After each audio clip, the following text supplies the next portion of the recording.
Welcome to the fifth meeting of Advanced Listening. Part 1. How to improve your memory.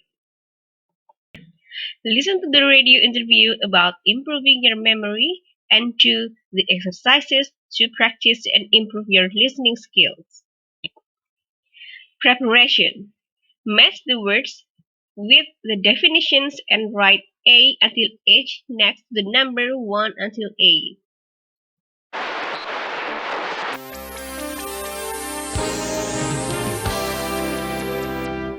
I'd like to welcome Charles Long to the studio today. Welcome, Charles.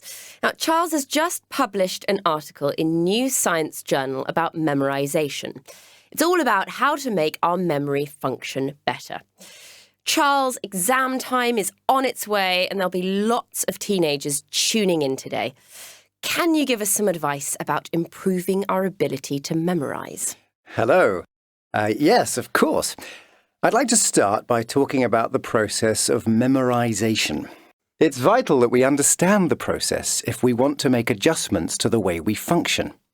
We all use memory in the same way. It doesn't matter whether you're a student revising for your finals or an adult standing in the aisle of a supermarket trying to recall a particular item from a grocery list. Yes, I'm afraid that's me. I always forget to take my list. You and thousands of other people too, Mary. We learn to use our memory when we are still at nursery school. Young children are naturally very good at working out how to remember things. The tips I'm going to share today are based on the things we used to do to help us remember when we were children. The process of memorization occurs in two distinct forms. Do you know what they are? Are they long-term memory and short-term memory? That's right. But these aren't completely separate concepts. We use a combination of both types of memory when we want to formulate our thoughts and recall information, whether we're trying to remember something from a decade ago or just an hour earlier. So what tips have you got for improving the quality of our memory? Right. Well, let's start with association. Association. Yes, we can use word association to remember an idea or a concept. This means choosing a word or phrase you associate with what you are trying to remember. The word needs to be something familiar that you come into contact with on a daily basis. So, for example, you can use the name of your pet dog to remember a scientific equation. Try it. Read the equation a few times and then say your dog's name again and again. Later, in your science exam, just recall the name and the whole equation should come back to you. It sounds too good to be true. What else, Charles? Visualization is another trick we can use. So, you have to visualize an image that is connected to the thing you need to remember. For example, if you want to remember the date that the Berlin Wall came down, you might visualize a picture of a wall with the date written on it in graffiti. The image of the wall becomes an important part of what you will remember. You can use several images in a row to remember things like information in a text or a list of ingredients for a recipe. Yes, that makes sense. Singing can help with memorization too. Singing? Yeah. So instead of reading a text aloud, you sing it. Singing is one of the most effective and earliest memory tricks that are used for learning new concepts. I used to sing lists of historical facts and dates. It works. And did you have to sing aloud in your history exams? Not aloud, but I did used to sing in my head, and I always got good marks for history. Well, have you got any more tips for us, Charles? Yes, I've saved the best one till last. It's particularly relevant for any students who have tuned in. Teach it. Teach it? Teach what? Teach whatever it is that you want to remember. So, if you're studying for an English exam, teach the concepts to someone else. It can be a real person, a friend in a study group is ideal, or it can be a pretend person. You can just imagine someone is listening to you as you teach. Better still, record yourself teaching and then play back the video to revise the material further. That sounds like a great tip. Or trick. Yes, it really works because in order to teach something, you need to understand it. Teaching reinforces the understanding, and although these sound like tricks, They aren't really. No? No, they are just simple ways that we can train our brains to be more effective. By getting into the habit of using word association, visualization, singing, and teaching, our brains develop and work better for us. And of course, that has a knock-on effect on our memory and our abilities to recall all kinds of data. Well, thank you very much, Charles. Now, I think we've got time for a couple of questions from our listeners.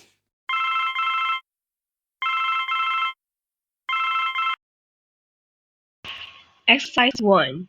Check your understanding. Which sentences are true about memorization? Choose true or false. Exercise 2. Check your vocabulary. Write the correct form of the word in brackets. Part 2.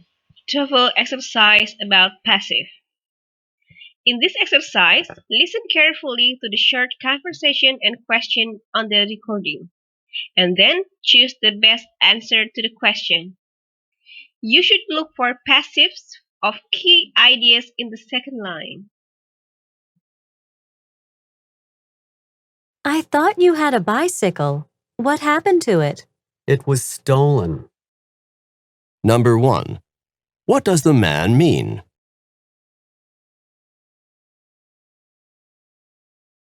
Do you know if Shelley got a job? A company hired her 2 days ago. Number 2. What does the woman say about Shelley?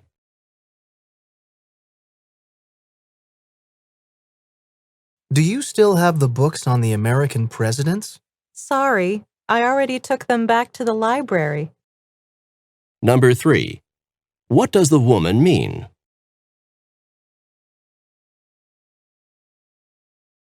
Did Kathy get the job in the French department? She was interviewed by the department chair. Number 4. What does the man say about Kathy?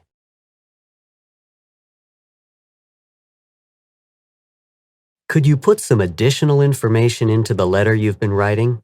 Sorry, but the letter was already mailed. Number 5. What does the woman mean?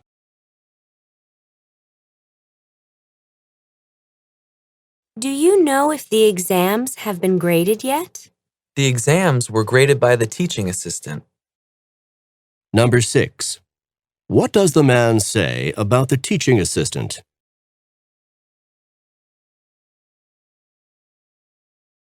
What's the matter? I was frightened by something that just happened. Number 7. What does the man mean?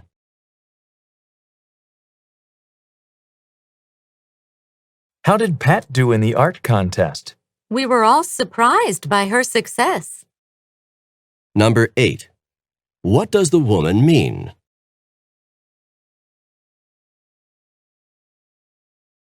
What did you think of the prices at the clothing store? The store lowered its prices for the sale. Number 9. What does the woman say about the prices?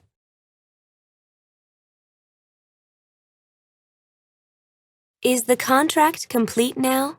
The contract has been signed by everyone involved. Number 10. What does the man mean?